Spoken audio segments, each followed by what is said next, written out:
এক সাহাবী এসে বলল, ইয়া রাসূলুল্লাহ আ'তিনি শাইআন, আপনি আমাকে কিছু দান করেন, আমার কিছুই নাই। বিষ্ণু বললেন, তোমার কিছু নাই? সাহাবী বললেন, ইয়া রাসূলুল্লাহ ঘরে আমার শুধু দুইটি জিনিস আছে। কয়টা? চিল্লায় বলেন, কয়টা? এক হচ্ছে একটা জামা, দুই হচ্ছে পানি খাওয়ার একটা জগ। বিষ্ণু বললেন, এই দুইটাই নিয়ে আস। বিশ্বনবীর কথা শুনে ওই সাহাবী ঘর থেকে জামা নিয়ে আসলেন, পানি খাওয়ার জগ নিয়ে আসলেন। বিশ্বনবী সাল্লাল্লাহু আলাইহি ওয়াসাল্লাম ওনার মোবারক হাত দিয়ে এক হাতে জামা ধরে আরেক হাতে পানির জগটা ধরে সাহাবীদের দিকে উদ্দেশ্য করে বললেন, মাইয়াশতারি হাদাইন, এই দুইটা জিনিস কেনার মতো কে কে আছে দেখি? কয়েকজন হাত তুলল। বিশ্বনবী বললেন, কত দিয়ে কিনবা? এক সাহাবী বলে, ইন্নী আশতারিহিমা বিদিরহাম, ও নবী যদিও এগুলো আমার দরকার নাই, কিন্তু আপনি যেহেতু নিলামে ডাক তুলেছেন, ইয়া রাসূলুল্লাহ ইয়া হাবিবাল্লাহ, আপনার সম্মানে আমি 1 দিরহাম দিয়ে দুইটা জিনিস কিনে নেব। 1 দিরহাম, একটা জামা, একটা পানি খাওয়ার জগ, দাম কত? 1 দিরহাম। বিশ্বনবী বললেন, না না, 1 দিরহাম তো অনেক কম হয়ে যায়, মাইয়াজিদু আলা যালিক, এর চেয়ে বেশি দামে কে কিনবা? আরেক সাহাবী হাত তুলে বলতে লাগলো, ইয়া রাসূলুল্লাহ ইয়া হাবিবাল্লাহ ওয়া ইন্নী আশতারিহিমা বিদিরহামাইন, আমি এই জামাটার পানি খাওয়ার জগটা 1 দিরহাম নয় 2 দিরহামের বিনিময়ে কিনতে চাই। বিষ্ণু সাল্লাল্লাহু আলাইহি ওয়াসাল্লাম ওই সাহাবাকে দিয়ে দিলেন। দিয়ে 2 দিরহাম নিয়ে যে লোকটা ভিক্ষা করতে এসেছিল তার হাতে 2 দিরহাম দিয়ে বললেন, যাও 1 দিরহাম দিয়ে ঘরে খাবার কিনে দিয়ে আসো, আরেক দিরহাম দিয়ে একটা কুঠার কিনে নিয়ে আসো। শুনতেছেন? কি কিনে নিয়ে আসো? কুঠার দিয়ে কি করে? গাছ কাটে। ওই সাহাবী কুঠার কিনে নিয়ে আসার পরে বিশ্বনবী নিজ হাতে কুঠারের মধ্যে একটা কাঠের হাতল লাগাই দিলেন। আল্লাহু আকবার! হাতল ছাড়া কুঠার ইউজ করা যাবে? বিশ্বনবী নিজ হাতে ওই কুঠারের ভেতরে একটা হাতল লাগাই দিলেন আর বললেন, লা উরিদু আন আরাকা 15 আইয়াম, এই কুঠার নিয়ে জঙ্গলে যাও, গায়ে অনেক শক্তি আছে, কাঠ কাটো, এই কাঠ কেটে বাজারে বিক্রি করো, সামনের 15 দিন যেন আমি আমার চোখের সামনে তোমার না দেখি। বিশ্বনবীর পরামর্শ অনুযায়ী কুঠার নিয়ে ওই সাহাবী জঙ্গলে চলে গেলেন। কাঠ কেটে বাজারে বিক্রি করতে করতে 15 দিন পরে 10 দিরহাম নিয়ে বিশ্বনবীর দরবারে হাজির হয়ে গেলেন। 10 দিরহাম নিয়ে বিশ্বনবীর কাছে হাজির হয়ে গেলেন। সাহাবী এসে বলল, ইয়া রাসূলুল্লাহ এখন আর আমার ভিক্ষা করা লাগে না, আমার গায়ে অনেক শক্তি আল্লাহ দিয়েছে, আই এম ভেরি এনার্জেটিক, আপনার দেয়া বরকতের কুঠার দিয়ে আমি কাঠ কেটে কেটে স্বাবলম্বী হতে শুরু করেছি। সুবহানাল্লাহ পড়েন। আমি এখন 10 দিরহামের মালিক। বিশ্বনবী বললেন, লা আইয়াহতাতিবা আহাদুকুম হুজমাতান আলা যাহরিহি খায়রুম মিন আইয়াসআলা শাইআন ফায়ু'তিয়াহু আও ইয়ামনাহু, যাদের গায়ে শক্তি আছে তারা ভিক্ষা না করে কাঠ কেটে পিঠে সেই বোঝা নিয়ে বাজারে বিক্রি করা অনেক ভালো, কারণ কারো কাছে যদি তুমি হাত পাতো সে দিতেও পারে নাও দিতে পারে, আর কষ্ট করলে কষ্ট কোনোদিন বৃথা যায় না। চিল্লায় বলেন ঠিক কিনা? বিষ্ণু ঈসা ইসলামের অনুপ্রেরণায় এই সাহাবা অল্প কিছুদিনের ব্যবধানে স্বাবলম্বী হয়ে গেলেন। What is the moral of the story? বিশ্বনবীর এই প্রফেটিক স্টোরি থেকে আমাদের কি শিক্ষা? লেসন নাম্বার 1, বিশ্বনবী চাইলেই ওই 2 দিরহাম দিয়ে বলতে পারতো, যাও খাবার দাবার কিনে ফ্যামিলিতে দিয়ে আসো। সে ওই 2 দিরহাম নিয়ে খাবার দাবার কিনে ফ্যামিলিকে খাইয়ে রাত্রে আবার ভিক্ষায় নামতো। কথা কন, রাত্রে কি করতো? ভিক্ষায় নামতো। বিষ্ণু ঈসা ইসলাম তাকে কাজ করে খাওয়ার জন্য উৎসাহ দিলেন। পাশাপাশি বিষ্ণু ঈসা ইসলাম পার্মানেন্ট সলিউশন দিলেন। এজন্য পার্মানেন্ট সলিউশনের ব্যবস্থা করতে হবে। অনেকে আমরা যাকাত দেই, যাকাতের শাড়ি দেই, যাকাতের লুঙ্গি দেই, আছে না নাই? লক্ষ্মীপুরে এরকম দেয় নাকি? কি দেয়? হ্যাঁ, গাড়ি, গাড়ি দেয়, শাড়ি না। যাকাতের শাড়ি, যাকাতের লুঙ্গি বলতে কোনো কথা ইসলামে নাই। এগুলো খুব কম দামি শাড়ি, যাদেরকে এগুলো দেয়া হয় তাদেরকে অপমান করা হয়, ঠিক কিনা?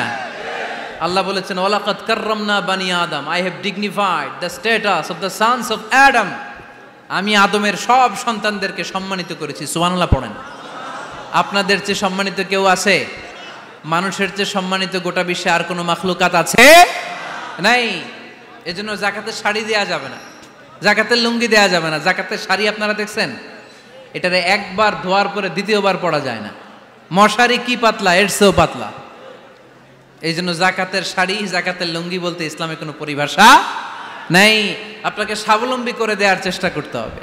যারা লক্ষ্মীপুর জেলায় বিজনেস ম্যাগনেট আছেন, তারা একসাথে হয়ে একটা স্ট্রং জাকাত ম্যানেজমেন্ট প্ল্যাটফর্ম করতে পারেন, যেখান থেকে আপনারা বিভিন্ন থানায়, বিভিন্ন গ্রামে বাছাই করে করে কিছু ভাইদেরকে জাকাত দিতে পারেন স্বাবলম্বী করার উদ্দেশ্যে। যেই ফ্যামিলিকে আছে, কি নাম এটার, পল্লী উন্নয়ন ক্লাব, মাশাআল্লাহ, জাকাত ফান্ড দিয়ে বিদেশে লোক পাঠায়। এর চেয়ে সুন্দর পদ্ধতিতে জাকাত বিতরণ আর হতে পারে? যেই লোকটাকে, যেই ছেলেটাকে বিদেশে পাঠানো হয়েছে, ওই ফ্যামিলিটা আর কোনোদিন জাকাতের শাড়ি নেওয়ার জন্য লাইনে দাঁড়াবে? যেই ছেলেটাকে ওনারা অস্ট্রেলিয়ান গাভী কিনে দিছে, দুধ বিক্রি করে যেই ফ্যামিলিটা স্বাবলম্বী হতে শুরু করেছে, তারা আর কোনোদিন জাকাতের লাইনে যেয়ে দাঁড়াবে না। এজন্য জাকাত দিতে হবে স্বাবলম্বী করার জন্য।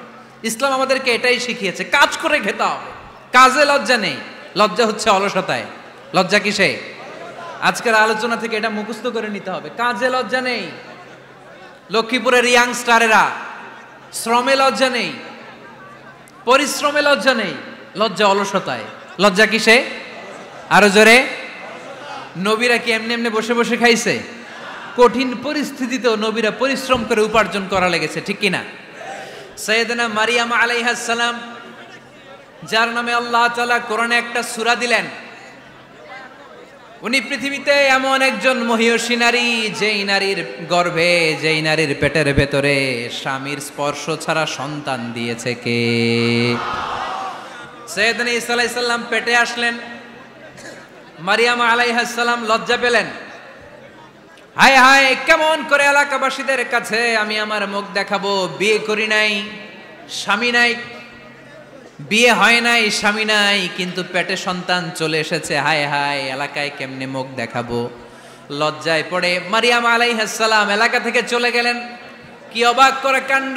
বাচ্চা ভূমিষ্ঠ হওয়ার জন্য, বড় হওয়ার জন্য 6 মাস 7 মাস লাগে নাই, পেটে বাচ্চা আসার সাথে সাথে বাচ্চাটারে বড় করে দিয়েছে কে? সাইয়েদাতুনা মারিয়াম আলাইহিস সালাম এবার বসে পড়লেন, বুঝতে আরম্ভ করলেন প্রেগন্যান্সির পেইন উঠেছে। হঠাৎ করে পেট থেকে বাচ্চা ভূমিষ্ঠ হয়ে যাওয়ার পরে উনি কাঁপতে আরম্ভ করলেন। ক্ষুধার চোটে খাবার কিছু নাই, সামনে ঝর্ণা, উপরে একটা খেজুর গাছ। সাইয়েদনা ঈসা আলাইহিস সালামকে কোলে নিয়ে মারিয়াম আলাইহিস সালাম মনে মনে ভাবে, হায় রে, কেউ যদি একটু খেজুর পেড়ে দিত, এই ক্ষুধার মুহূর্তে আমি খেজুর খেয়ে পেটের ক্ষুধা নিবারণ করতাম। রব্বুল আলামিন মারিয়ামকে উদ্দেশ্য করে আয়াত নাজিল করে দিলেন, ওয়া হুজ্জি ইলাইকি বিজিযইন নাখলাতি তুসাকিত আলাইকি রতবান জানিয়া। কোরআন সাক্ষী, হুজ্জি ইলাইকি বিজিযইন নাখলা, এর মানে হচ্ছে মারিয়াম, কেউ পেড়ে দিবে না, একটু কষ্ট করে হাতটা উঁচু করে খেজুরের ডালা ধরে ঝাঁকুনি মারো, টষ্ট শেক, কাঁচা পাকা খেজুর নিচের দিকে পড়বে, তারপর তুমি তুলে খাবে। সুবহানাল্লাহ পড়েন। আল্লাহ চাইলে অটোমেটিক্যালি কারামাত হিসেবে খেজুরগুলো নিচে ফেলতে পারতেন না? কথা কন, খেজুরগুলো অটোমেটিক্যালি নিচের দিকে পড়ছে? পড়ে নাই।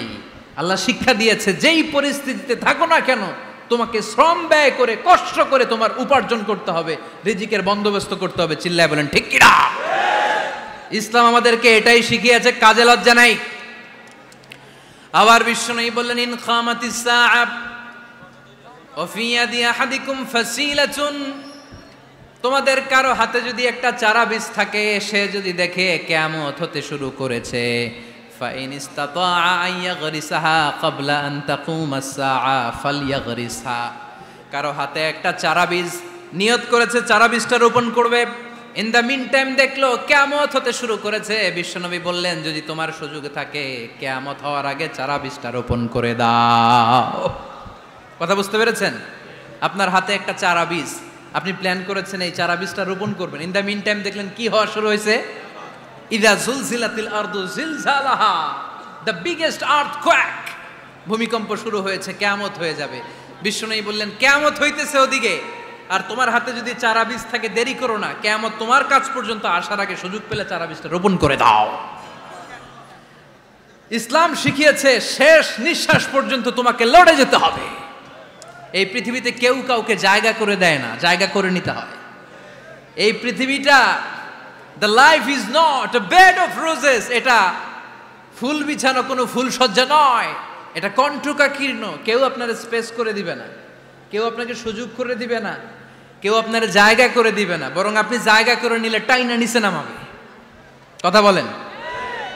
এজন্য কখনো অলসতাকে স্থান দেয়া যাবে।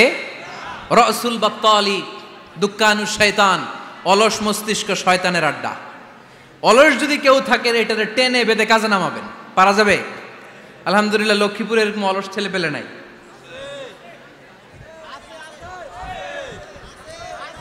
আছে? আমরা আজকে অলসতাকে নো বলে যাবো এই মাহফিল থেকে।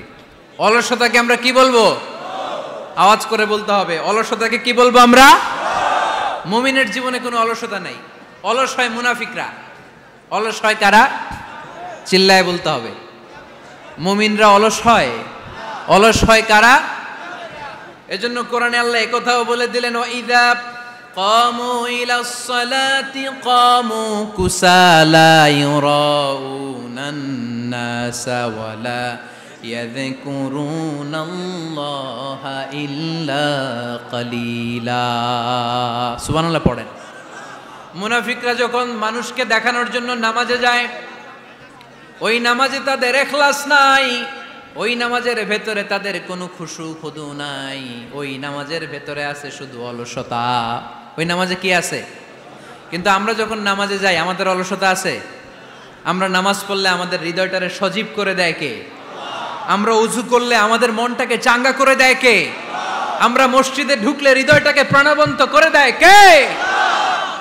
মুমিন তো নামাজে গেলে চাঙ্গা হয়, মুমিন ওযু করলে চাঙ্গা হয়। বিষ্ণু ঈসা ইসলাম বললেন, ইয়াকিদু শাইতানু আলা কাফিয়াতি রাসি আহাদিকুম ইদা নাম। খেয়াল করে শুনবেন লক্ষ্মীপুরের ভাইয়েরা, চমৎকার একটা হাদিস। আমরা যখন ঘুমোতে যাই, শয়তান আমাদের প্রত্যেকের মাথার পিছনে 3টা অলসতার গিট মারে। কয়টা? আওয়াজ করে বলেন।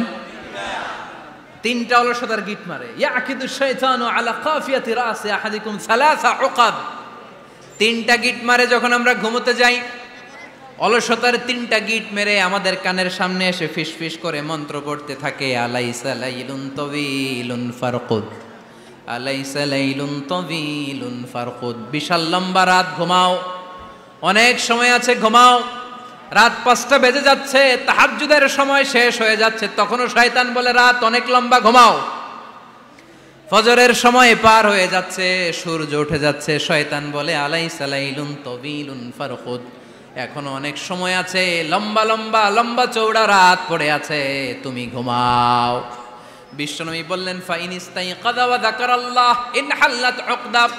আমার উম্মতের কেউ যখন ঘুম থেকে জেগে ঘুম থেকে ওঠার দোয়া পড়া শুরু করে দেয়, অলসতার প্রথম গিটটা সাথে সাথে খুলে দেয় কে? আপনি ঘুম থেকে উঠেই যখন ঘুম থেকে ওঠার দোয়া পড়বেন, আপনার অলসতার প্রথম গিট খুলে দেয় কে? ঘুম থেকে ওঠার দোয়াটা কি? আলহামদুলিল্লাহিল্লাযী আহইয়ানা বা'দামা আমাতানা ওয়া ইলাইহিন নুশুর। প্রশংসা সে আল্লাহ, যে আল্লাহ আমাদেরকে লম্বা একটা ঘুম শেষে, মৃত্যু শেষে আমাদেরকে ঘুম থেকে উঠালেন। এই দোয়াটা পড়ার সাথে সাথে শয়তান যে 3টা গিট মারছে, ওই 3টার একটা খুলে দেয় কে? ফাইন তাওয়াদ্দা ইনহাল্লাত উকদা।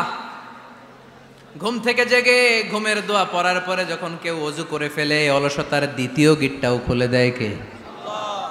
ওযু করার পরে ফাইন সাল্লাত ইনহাল্লাত উকদা, নামাজের মুসল্লায় দাঁড়িয়ে যখন নামাজ শুরু করে দেয়, অলসতার 3 নাম্বার গিটটাও খুলে দেয় কে? 3টা গিট যখন খুলে দেয়, বিষ্ণু ঈসা ইসলাম বললেন, ফাআসবাহা নাশীতাল কলব। নাশীত, তখন মুমিন বান্দা সজীব হয়ে ওঠে, প্রাণবন্ত হয়ে ওঠে, উচ্ছ্বসিত হয়ে ওঠে। ওয়া ইল্লা খাবিসান নাফসি কাসলান। আর যদি ঘুমিয়ে থাকে, 3টা গিট তার মাথার পেছনে শয়তানের অলসতার লেগে থাকে, তাহলে তার দিনটা শুরু হয় অলসতা দিয়ে, আর সে হয় অলসতার রাজা। চিল্লা এখন ঠিক কিনা? এজন্য আমরা কি অলস হতে চাই না কর্মঠ হতে চাই? কোন নবীরা কি অলস ছিলেন? পৃথিবীতে কোন নবী অলস ছিলেন? সব নবী কর্মঠ ছিলেন। বিষ্ণু ঈসা ইসলাম বললেন, মা বাআসাল্লাহু নাবিয়্যান ইল্লা রাআল গানাম, এই পৃথিবীতে এমন কোন নবী নাই যেই নবী বকরি চড়ায় নাই। কি চড়ায় নাই? বকরিরে আপনারা লক্ষ্মীপুরের ভাষায় কি বলেন? কি বলেন? ছাগল। তো পৃথিবীতে এমন কোন নবী নাই যেই নবী কি চড়ায় নাই?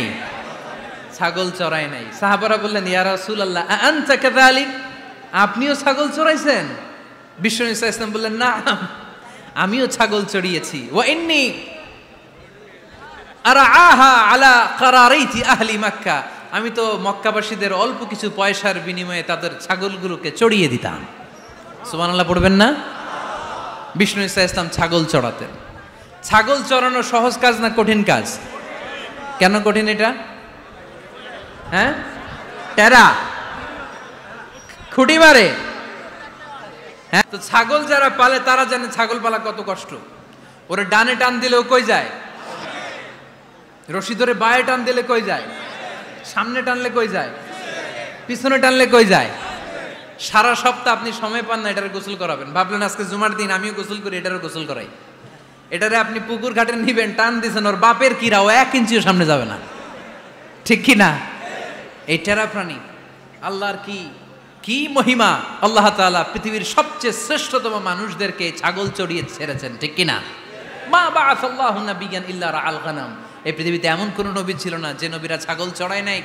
আল্লাহ বুঝাতে চাইলেন ছাগল চড়ানো অনেক কষ্টের কাজ, অনেক ধৈর্যের প্রয়োজন। এখন নবীরা তোমরা ছাগল চড়াও, কিছুদিন পর ছাগলের চেয়েও টেরা জাতি মানুষ চড়াইতে হবে।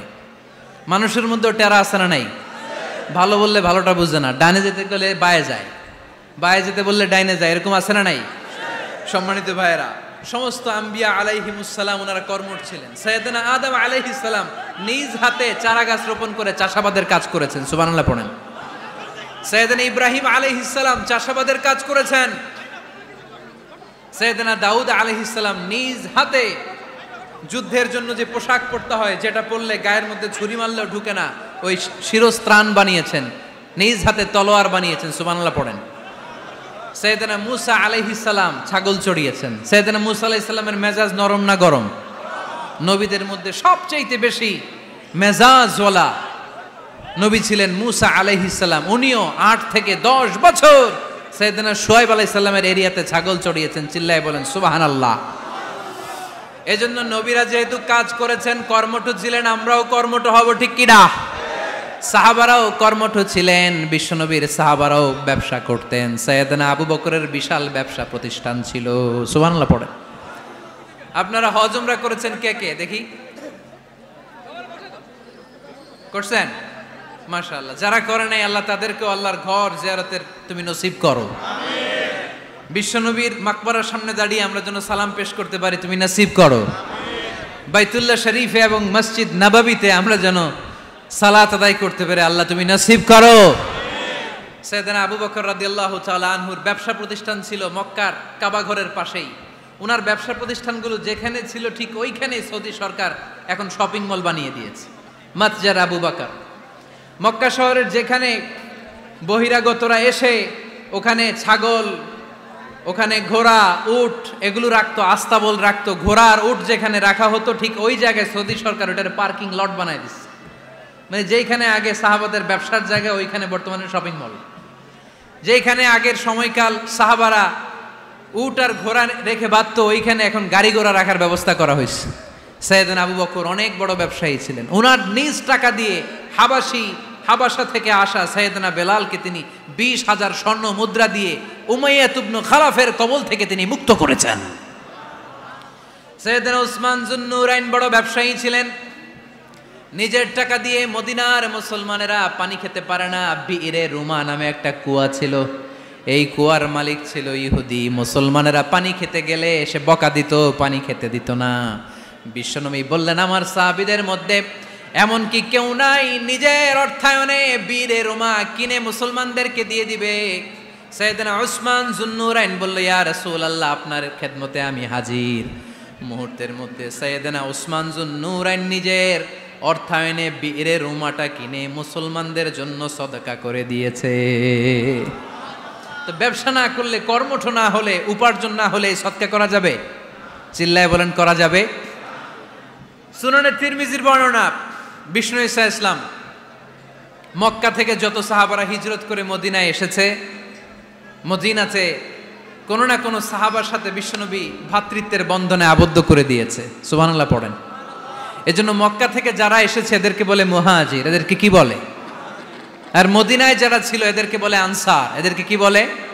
আওয়াজ করে উত্তর দিবেন। মক্কা থেকে যারা এসেছে তাদের নাম মুহাজির, আর যারা মদিনার সাহাবী তাদের নাম আনসার। আজকে এই মাহফিলে লক্ষ্মীপুর এর বাইরে থেকে কারা কারা আসছেন দেখি?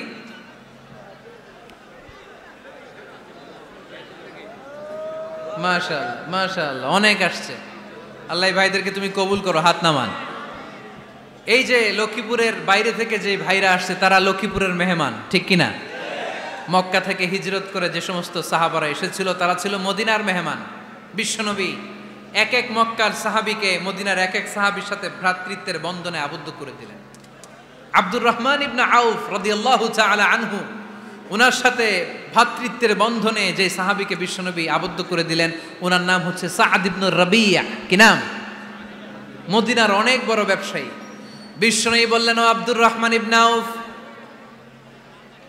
সম্পদ ছেড়ে দিয়ে, পরিবার ছেড়ে দিয়ে, স্থাবর অস্থাবর সব ছেড়ে দিয়ে আল্লাহ রাসূলের ভালোবাসায় মক্কা থেকে মদিনায় এসেছো। মদিনায় তোমার চিন্তা নাই, সাদ ইবনুর রবিকে আমি তোমার ভাই বানিয়ে দিলাম। সাদ ইবনুর রবি তোমার আপন ভাইয়ের মতো। সাদ ইবনে রবি বলল, আব্দুর রহমান, জীবনে তোমারে কোনোদিন দেখি নাই, তোমারে আমি চিনি না, তোমার নাম শুনি নাই, কিন্তু বিশ্বনবী তো তোমার দায়িত্ব আমাকে দিয়েছে। আমার চেয়ে বড় ধনী এই মদিনার মধ্যে দ্বিতীয় কেউ নাই। আজ থেকে তুমি আমার ভাই, আজ থেকে তুমি আমার কি? আল্লাহ আমাকে যত সম্পত্তি দান করেছে তার অর্ধেক সম্পত্তি আমি তোমার নামে দিয়ে দিলাম। ও আব্দুর রহমান ইবনে আউফ, শুধু তাই নয়, রব্বুল আলামিন আমাকে দুইজন স্ত্রী দিয়েছে। কয়জন? তুমি দেখো আমার কোন স্ত্রীকে তোমার বেশি ভালো লাগে, যার নাম তুমি বলবে সাথে সাথে আমি তারে তালাক দিয়ে দিব। তার ইদ্যত পালন শেষে তুমি তাকে বিয়ে করে তোমার সাথে নিয়ে যাবা। সুবহানাল্লাহ পড়ে। কারণ বিশ্বনবী তোমার দায়িত্ব আমার কাছে দিয়েছে, তুমি আমার ভাই, আমি মদিনার সবচেয়ে বড় ধনী, আমার অর্ধেক সম্পদ আমি তোমারে দিয়ে দিব, আমার দুই স্ত্রীর এক স্ত্রীকে তোমারে দিয়ে দিব। সাইয়েদনা আব্দুর রহমান ইবনে আউফ এই কথা শুনে অবাক হলেন। অবাক হয়ে উনিও এক অবাক কথা বললেন। উনি বললেন, লা হাজাতা লি ফি ইয়া আখি, ও আমার প্রাণের ভাই, তোমার কথা শুনে আমার হৃদয়টা ভরে গিয়েছে, কিন্তু তোমার সম্পদেরও দরকার আমার নাই, তোমার স্ত্রীরও দরকার আমার নাই। বারাকাল্লাহু ফি মালিক ওয়া লি আহলিক, আল্লাহ তোমার মালেও বরকত দেখ, তোমার সম্পদেও বরকত দেখ। তুমি শুধু একটু কষ্ট করবা। কি কষ্ট? দুল্লানি আলা সুক, show me the way to the market. তুমি মদিনায় কোনো মার্কেট আছে কিনা, শপিং মল আছে কিনা, ব্যবসা প্রতিষ্ঠান আছে কিনা আমারে দেখায় দাও। সুবহানাল্লাহ পড়ে। আমরা হইলে কি করতাম? লক্ষ্মীপুরে যারা আসছে এদের একজনকে যদি বলা হয়, ভাই আপনি এখন থেকে লক্ষ্মীপুরের ভাই, আমার অর্ধেক সম্পদ আপনারে দিয়ে দেব, কি করবে? পায়ের উপর পা তুলে খাবে আর বলবে, কি আনন্দ আকাশে বাতাসে, ঠিক কিনা? এরপর যদি বলি, ভাই আমার দুই বউ, যেটারে সুন্দর লাগে বলেন তালাক দিয়ে দেই, নিয়ে যান, কি বলবে? কি আনন্দ আকাশে বাতাস। আল্লাহ রাসূলের সাহাবী আব্দুর রহমান ইবনে আউফ বললেন, লা হাজাতা লি ফি, আমার দরকার নাই, দুল্লানি আলা সুক, just show me the way to market, এখানে মার্কেট কই আছে দেখায় দাও। অবাক হয়ে গেলেন সাদ বিন রবি, বললেন, ও আব্দুর রহমান ইবনে আউফ, ঠিক আছে, তুমি যদি নিতে না চাও তোমারে আমি জোর জবরদস্তি করব না। শুনে রাখো, মদিনাতে ইহুদিদের কয়নুকার একটা বাজার আছে। এই কথা বলার সাথে সাথে আব্দুর রহমান ইবনে আউফ চলে গেলেন। এর পরের দিন অল্প কিছু পনির আর ঘি দিয়ে ব্যবসা শুরু করলেন। পনির আর ঘিয়ের ব্যবসা করতে করতে করতে করতে ব্যবসায় তিনি এত লাভ করলেন, উনি বললেন, আমি যদি কখনো মদিনার বালুর মধ্যে হাত দিতাম ওই বালুটারও সোনা বানায় দিত কে? দুল্লানি আলা সুক। লক্ষ্মীপুরের কর্মঠ যুবক ভাইয়েরা, এই আব্দুর রহমান ইবনে আউফ আমাদের প্রেরণা। উনি অন্যের ঘাড়ে পাড়া দিয়ে খেতে চায় নাই, আরেকজনের উপর ডিপেন্ডেন্ট বা নির্ভরশীল হতে চায় নাই।